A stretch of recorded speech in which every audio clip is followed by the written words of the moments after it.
जय श्री कृष्ण दोस्तों। I hope कि भगवान श्री कृष्ण आपको और आपकी फैमिली को हमेशा खुश रखे।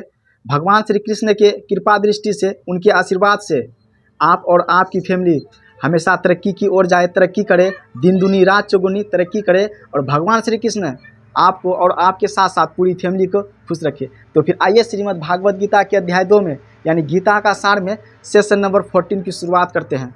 इस सेशन नंबर 14 की शुरुआत एक श्लोक के माध्यम से करते हैं। तो फिर आइए एक श्लोक पढ़ते हैं, एक श्लोक के माध्यम से अगले कड़ी से जुड़ते हैं और इस कहानी के दौर को आगे बढ़ाते हैं। एक श्लोक है, श्लोक कह रहा है, ऐसा ते अभिहिता सांख्ये बुद्धिर्योगे त्विमाम श्रीनु। सुनते रहिएगा, बुद्धिया युक्तो यया पार्थ कर्म बंधन प्रहास्यसि।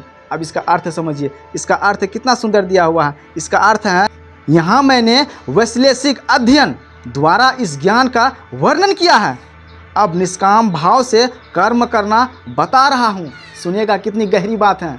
भगवान श्री कृष्ण अर्जुन से कहते हैं कि हे पार्थ, अब मैं निष्काम भाव से कर्म करना बता रहा हूँ। अर्जुन से कह रहे हैं भगवान श्री कृष्ण। उससे आगे पढ़ते हैं, सुनते रहिएगा, उसे सुनो, कहते हैं उसे सुनो, हे पार्थ, तुम यदि ऐसे ज्ञान से कर्म करोगे तो तुम कर्मों के बंधन से अपने को मुक्त कर सकते हो।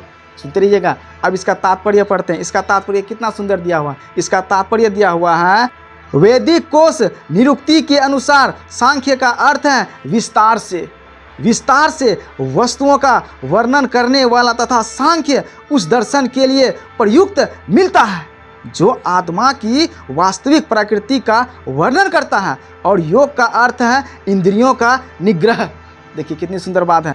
योग का अर्थ है इंद्रियों का निग्रह। सुनिएगा, अर्जुन का युद्ध न करने का प्रस्ताव इंद्रिय तृप्ति पर आधारित था। वह अपने प्रधान कर्तव्य को भूलकर युद्ध से दूर रहना चाहता था। देखिए, वह अपने कर्म के प्रधान से दूर होकर युद्ध नहीं करना चाहता था। यहाँ कह रहा है कि प्रधान कर्तव्य को भूलकर युद्ध से दूर होना चाहता था। देखिए, प्रधान कर्तव्य को भूलकर वह युद्ध से दूर होना चाहता था, वह युद्ध नहीं करना चाहता था। कौन? अर्जुन। और भगवान श्री कृष्ण उसे बार बार समझाते हैं। देखिए आगे पढ़ते हैं, क्योंकि उसने ये सोचा कि धृतराष्ट्र के पुत्रों अर्थात अपने बंधु बांधवों को परास्त करके राज्य भोग करने की अपेक्षा अपने संबंधियों तथा स्वजनों को नो मार कर वह अधिक सुखी रहेगा। देखिए अर्जुन की सोच, अर्जुन क्या सोच रहे हैं और भगवान श्री कृष्ण क्या सोच रहे हैं। इसीलिए तो भगवान श्री कृष्ण अर्जुन को समझाते हैं कि भागवत गीता समझो, सुनो,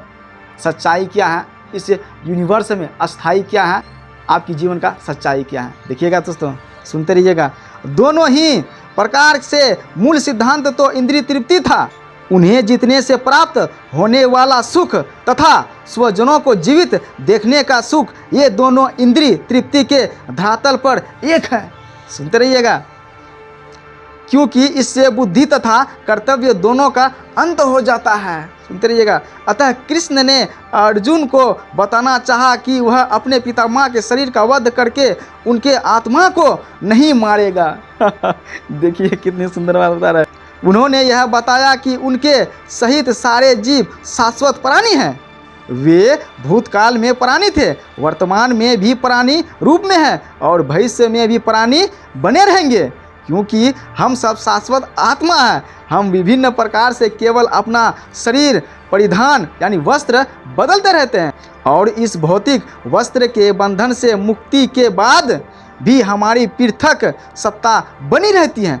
भगवान कृष्ण द्वारा आत्मा तथा शरीर का अत्यंत विषाद वैश्लेषिक अध्ययन प्रस्तुत किया गया है और निरुक्ति कोश की शब्दावली में इस विशद अध्ययन को यहाँ सांख्य कहा गया है।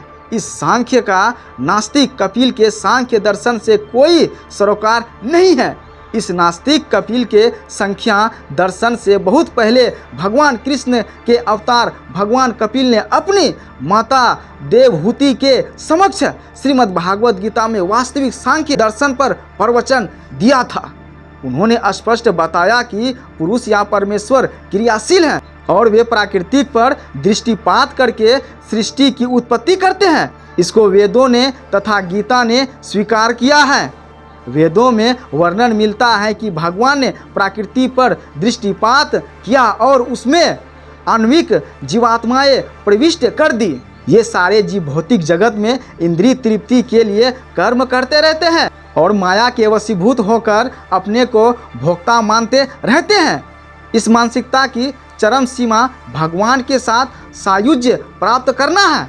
यह माया अथवा इंद्रिय तृप्ति जन्य मोह का अंतिम पास है और अनेकानेक जन्मों तक इस तरह इंद्रिय तृप्ति प्राप्त करते हुए कोई महात्मा भगवान कृष्ण यानी वासुदेव की शरण में जाता है, जिससे परम सत्य की खोज पूरी हो जाती है। जिससे परम सत्य की खोज पूरी हो जाती है। आगे पढ़ते हैं, ध्यान से सुनिएगा तभी आपको समझ में आएंगे। इससे पहले दोस्तों जय श्री कृष्ण, राधे राधे जरूर लिखिएगा दोस्तों। तो आइए आगे पढ़ते। आगे लिखा हुआ है, अर्जुन ने कृष्ण की शरण ग्रहण करके पहले ही उन्हें गुरु रूप में स्वीकार कर लिया है। सुनिए कितनी सुंदर बात बता रहे हैं। फलस्वरूप कृष्ण अब उसे बुद्धि योग या कर्म योग की कार्यविधि बताएंगे, जो कृष्ण की इंद्रिय तृप्ति के लिए किया गया भक्ति योग है।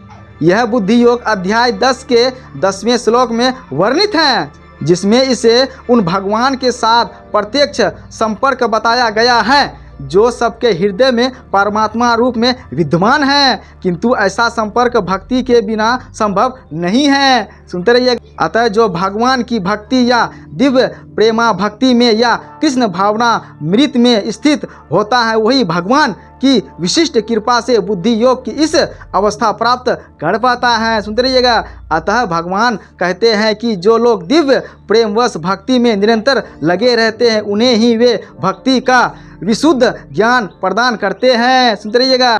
इस प्रकार भक्त सरलता से उनके चित्तानंदमय धाम में पहुंच सकते हैं। सुनते रहिएगा। इस प्रकार इस श्लोक में वर्णित बुद्धि योग भगवान कृष्ण की भक्ति है और यहाँ पर उल्लिखित सांख्य शब्द का नास्तिक कपिल द्वारा प्रतिपादित अनिश्वरवादी संख्या योग से कुछ भी संबंध नहीं है। अतः किसी को यह भ्रम नहीं होना चाहिए कि यहाँ पर उल्लेखित सांख्य योग का अनिश्वरवादी संख्याकी से किसी प्रकार का संबंध है। नो ही उस समय उसके दर्शन का कोई प्रभाव था और नो कृष्ण ने ऐसी ईश्वरीय विहीन दार्शनिक कल्पना का उल्लेख करने की चिंता की। वास्तविक सांख्यिक दर्शन वर्णन भगवान कपिल द्वारा श्रीमद् भागवत में हुआ है, किंतु वर्तमान प्रकरणों में उस सांख्य से भी कोई सरोकार नहीं है। यहाँ सांख्य का अर्थ है शरीर तथा आत्मा का वैश्लेषिक अध्ययन। भगवान कृष्ण ने आत्मा का वैश्लेषिक वर्णन अर्जुन को बुद्धि योग या कर्म योग तक लाने के लिए किया।